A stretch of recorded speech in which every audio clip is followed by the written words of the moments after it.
نحمده ونصلي على رسوله الكريم اما بعد فاعوذ بالله من الشيطان الرجيم بسم الله الرحمن الرحيم رب اشرح لي صدري ويسر لي امري واحلل عقدة من لساني يفقهوا قولي. دیکھیے دنیا میں اگر معمولی سا سفر بھی ہو، مثلاً میں اپنے گھر سے چل کے یہاں آئی ہوں تو کچھ تو تیاری کرنی پڑی نا. بیگ اٹھایا، کتاب رکھی اور صبح سے سوچ رہی تھی آج جانا ہے.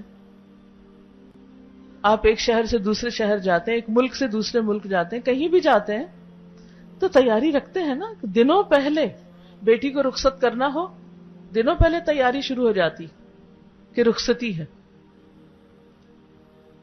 لیکن ایک بڑی رخصتی بھی ہے اور وہ ہر ایک کی رخصتی ہے، اس کی بھی لازماً تیاری ہونی چاہیے. ہمارے ہاں شادیوں کی تیاری مہینوں پہلے شروع ہو جاتی، سارا دن تیاری ہوتی رہتی.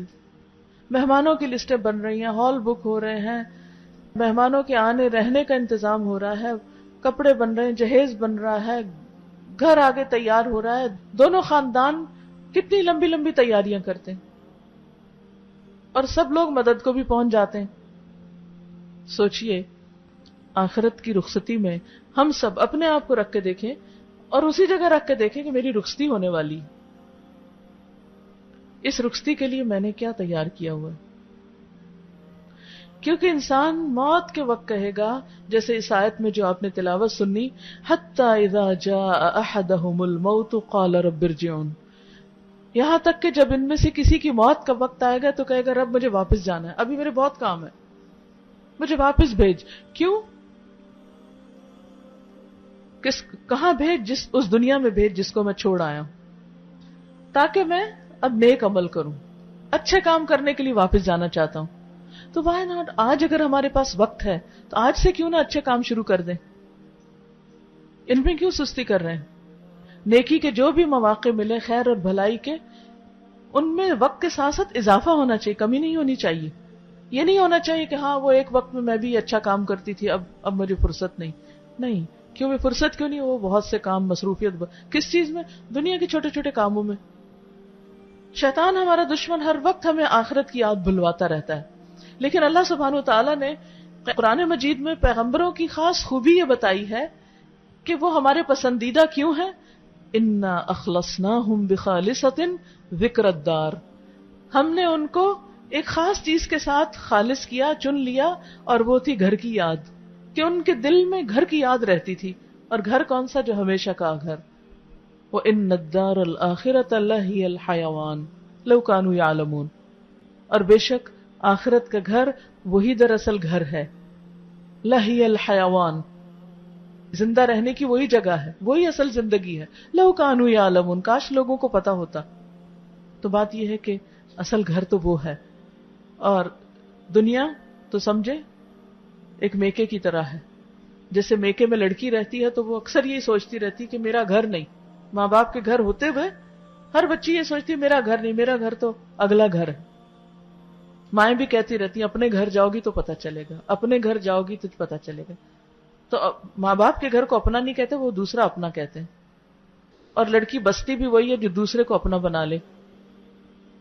ورنہ تو اگر ماں باپ کے گھر کو اپنا سمجھے اور سسرال کے گھر کو غیر سمجھے تو پھر بساؤ نہیں ہوتا، تو اس میں دل لگانا پڑتا ہے اگلے گھر میں. تو مومن کا بھی اگلے گھر میں دل لگا رہتا ہے، وہ اسی کے خواب دیکھتا رہتا ہے، وہ اسی کی تیاری کرتا رہتا ہے، وہ اسی کے بارے میں فکر مند ہوتا ہے. وہ دنیا میں غافل ہو کے نہیں جیتا. تو یہاں ذکر کیا گیا اس شخص کا جو غفلت کی زندگی بسر کرتا ہے، کوئی اچھا کام نہیں کرتا، حتیٰ کہ جب موت آ جاتی تو کہتا ہے اب مجھے واپس بھیجیے، میں اچھے کام کر کے آؤں. تو اللہ تعالیٰ کا جواب کیا ہوگا؟ کلا، ہرگز نہیں، یہ تو ہو ہی نہیں سکتا، امپاسبل. انہا کلمۃ ہوا قائلھا، یہ تو بس ایک بات ہے جو کہہ رہا ہے، یہ اپنی بات میں سچا نہیں، یہ تو ایک بہانہ کر رہا ہے کہ کسی طرح اور واپس جا کے رہنے کا موقع مل جائے، کیونکہ دنیا میں انف زندگی مل گئی تھی. اولم نعمرکم ما یتذکر فیہ من تذکر، کیا ہم نے تم کو اتنی زندگی نہ دی تھی کہ نصیحت پکڑنے والا وہاں نصیحت پکڑ لیتا. وجاءکم النذیر، ڈرانے والے بھی آئے تھے تمہارے پاس. لیکن اس وقت تم نے سوچا ہی نہیں کہ اس گھر جانا ہے. ہم سب اپنے آپ سے پوچھیں کہ ہم کتنی دفعہ سوچتے ہیں کہ میرا گھر وہ ہے، میرا گھر وہ ہے. ذکر الدار، گھر کی یاد کتنی دفعہ آتی. تو اللہ نے ان لوگوں کو چن لیا، اپنا پسندیدہ بنا لیا جو اس گھر کی یاد میں جیتے ہیں. کامیاب لوگوں کی صفت ہی یہی ہے کہ وہ انجام کو سامنے رکھ کے کام کرتے ہیں کہ اس کا اینڈ ریزلٹ کیا ہوگا، کہاں جانا ہے مجھے. ہم سب سوچیں ہمارا اینڈ کہاں ہونے والا ہے. دنیا کا اینڈ اصل اینڈ نہیں، اینڈ تو وہاں، اینڈ اپ وہاں جا کے ہوں گے، اس سے آگے کچھ اور نہیں. آخرت کو آخرت کہتے ہی اس لیے ہیں کہ وہ آخری چیز ہے، فائنل ڈیسٹینیشن، اس سے آگے کچھ نہیں. نو وے آؤٹ، وہاں سے فرار کا رستہ ہی نہیں، کہیں اور نکل ہی نہیں سکتے. جو اچھی جگہ پہنچ گیا وہی خوش قسمت، اور جو مصیبت میں پڑا وہ بدقسمت. قرآن مجید میں آتا فَمَنْ زُحْزِحَ عَنِ النَّارِ وَأُدْخِلَ الْجَنَّةَ فَقَدْ فَازَ. کامیاب کون ہے؟ من زحزح عن النار، جو آگ سے بچا لیا گیا، وَأُدْخِلَ الْجَنَّةَ، اور جنت میں داخل کر دیا گیا، فَقَدْ فَاز، وہ کامیاب ہو گیا. یہ ہے سکسیسفل پیپل، یہ ہے اصل کامیابی. اور اگر ہم وہاں کامیاب نہیں تو دنیا میں چاہے نمبر 1 ہی شمار کیوں نہ ہو، کسی بھی فیلڈ میں سب سے آگے کیوں نہ نکل جائیں، کچھ فائدہ نہیں. لہذا موت کو یاد رکھنا عقل مندی کی علامت ہے. عمر بن عبدالعزیز ہر رات اپنے ساتھ کچھ لوگوں کو، علماء فقہا کو جمع کرتے، جب خلافت کا دور تھا، ہر طرح کی اتھارٹی تھی، اور ان کے ساتھ بیٹھ کے، یعنی بجائے اس کے کہ وہ دنیا کی اپنی حکومت کو انجوائے کرتے، وہ اس سارے وقت میں روزانہ ڈیلی اپنی موت کو یاد کرتے تھے بیٹھ کے کہ مجھے جانا ہے، مجھے یہ سب چھوڑ دینا ہے. آج بھی آپ دیکھیں اگر حکمران یہ سوچ اپنے اندر پیدا کر لیں کہ یہ سب کچھ ہمیں چھوڑنا ہے تو ہر چیز کی اصلاح ہو جائے.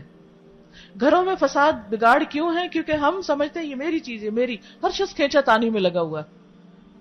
ہم سروٹس پہ کیوں ناراض ہوتے ہیں؟ کس بات پہ ناراض ہوتے ہیں؟ رشتہ داروں سے، بہن بھائیوں سے، قریب والوں سے میری تیری پر اکثر جھگڑے ہوتے ہیں نا، کیونکہ اتنا وہ ایک سینس آف پوزیشن ہے کہ یہ سب کچھ میرا ہے. لیکن ہم جائیں گے تو خالی ہاتھ، کچھ بھی میرا نہیں ہوگا، سب چھوڑ کے جانا ہے. تو اس کو پکڑے، اس کو تھامے جو ساتھ جائے گا، اور وہ ہے اچھے کام.